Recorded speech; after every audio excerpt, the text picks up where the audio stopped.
मेरे ऊपर कि भैया कैसी बात बता रहे। मैं कई बार यहाँ बिना किराए के दिल्ली आया क्योंकि गरीबों पे बहुत रास्ते नहीं हैं और अमीर इतनी हमारी हैसियत नहीं कि हम सब चीज़ को अफोर्ड कर लें। तो मैं कई बार यहाँ बिना टिकट आया और कई बार यहाँ से बिना टिकट गया। जब मैं दिल्ली आता था तो ढूंढता था कोई ठिकाना मिले। आज तो दिल्ली की हर गली में आप लोगों ने ठिकाना बनाया। मैं आपका धन्यवाद करता हूँ इस प्यार के लिए। लेकिन मैं भी आपसे वादा करता हूँ, आज हमारे सम्मानित नेता हमारे राष्ट्रीय अध्यक्ष विनय तंत्र सिंह जी हमारे बीच यहाँ नहीं है क्योंकि उनको जाना है सीतापुर रैली में। अगर वो होते तो मैं वास्तविकता में उनके सामने बात कहता। मैं पूरी जिम्मेदारी से कह रहा हूँ, ये जो लोग यहाँ खड़े हैं मैं सबके लिए नहीं कह सकता हूँ क्योंकि मैं समझता हूँ कि सब लोग, ये परिवर्तन का आंदोलन है। कोई थकेगा, कोई रुकेगा, कोई बिकेगा, कोई टूट जाएगा और कोई शायद हार मान जाए। लेकिन मैं गारंटी से कहता हूँ, इस लाइन में जो मेरे लोग खड़े हैं और इस लाइन में जो मेरे लोग खड़े हैं, अगर वास्तविकता में आपने जिम्मेदारी से इनका साथ दिया। डॉक्टर बाबा साहब अम्बेडकर जा रहे हैं उनकी स्टैचू में, उसको ऐसे हाथ हिलाना चाह रहा था।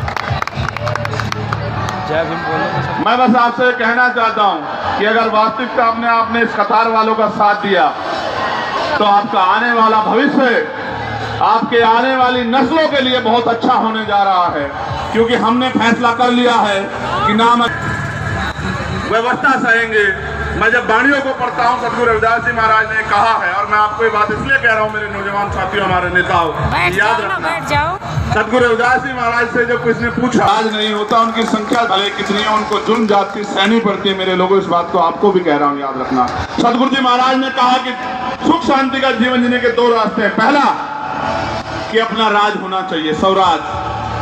जिनका राज होता है वो सुख शांति जीते, उनका हाथ नहीं फैलता, उनके ऊपर कोई जुर्म जाते अत्याचार नहीं करता, उनको इलाज कराने के लिए अस्पताल के बाहर नहीं खड़ा होना पड़ता, उनको अपने बच्चों को पढ़ाने के लिए स्कूल के बाहर खड़ा होकर अपनी जेब नहीं देखनी पड़ती, उनको कोई भी सुविधा, सुख सुविधा के लिए किसी के आगे किसी का कर्ज नहीं लेना पड़ता। जिनका राज होता है, तो क्या तो अपना राज हो या फिर मरघट गांव या फिर शमशान की भूमि हो। क्योंकि अगर जिंदा रहेगा आदमी तो बिना राज के सुख शांति का जीवन नहीं, फिर मर के ही सुख शांति मिलेगी। आप ये तय करो, एक इंदु शेखर को जो है यहाँ लटकाया गया अभी मेरठ में 100 किलोमीटर नहीं है दिल्ली से। आज ये हालात हैं, मार के लटका के ताकतवर व्यक्ति ने फोन करके कहा पुलिस से कि लाश लटका दिए, उठाकर ले जाओ। कभी कभी तो ये घटनाएं दिल को चीर सा जाती हैं। लेकिन इस बात को सुन के, इसलिए बात को सुन के और बाबा साहब अम्बेडकर की बात को याद करके चुप हो जाते हैं कि जब तक हमारे लोग तैयार नहीं होंगे तब तक तो हमें ये सहना पड़ेगा। मैं बस आपसे पूछना चाहता हूं मेरे लोगों, कितने, चलो उसका नाम इंदु शेखर है, चंद्रशेखर नहीं है, आप ये तय कर लो कितने इंदु शेखर चंद्रशेखर के लटकने के बाद आप तैयार होंगे।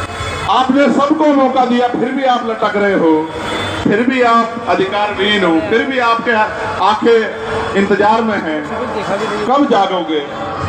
ये नाच कूद तो हम बहुत लंबे समय से करते आ रहे हैं, हमें तो लोग नचाते ही आए हैं। कभी अपने राज के बारे में सोचो, एक भूख पैदा करो मन के अंदर कि हमें अब कुछ करके दिखाना है। और मैं गारंटी से कहता हूँ, दुनिया में कोई काम नामुमकिन नहीं है। कहते हैं मान लो तो हार और ठान लो तो जीत। अगर आप ठान लो तो फिर आपको कोई रोक नहीं सकता। मैं हर उस कमजोर से कह रहा हूं जो चुन जाती सहरा, याद रखना, हो सकता है कोई आपका अपना आपके साथ ना खड़ा हो, लेकिन भीम आर्मी आजाद समाज पार्टी हर एक कदम पे आपके साथ खड़ी है, हर एक कदम पे आपके साथ खड़ी है।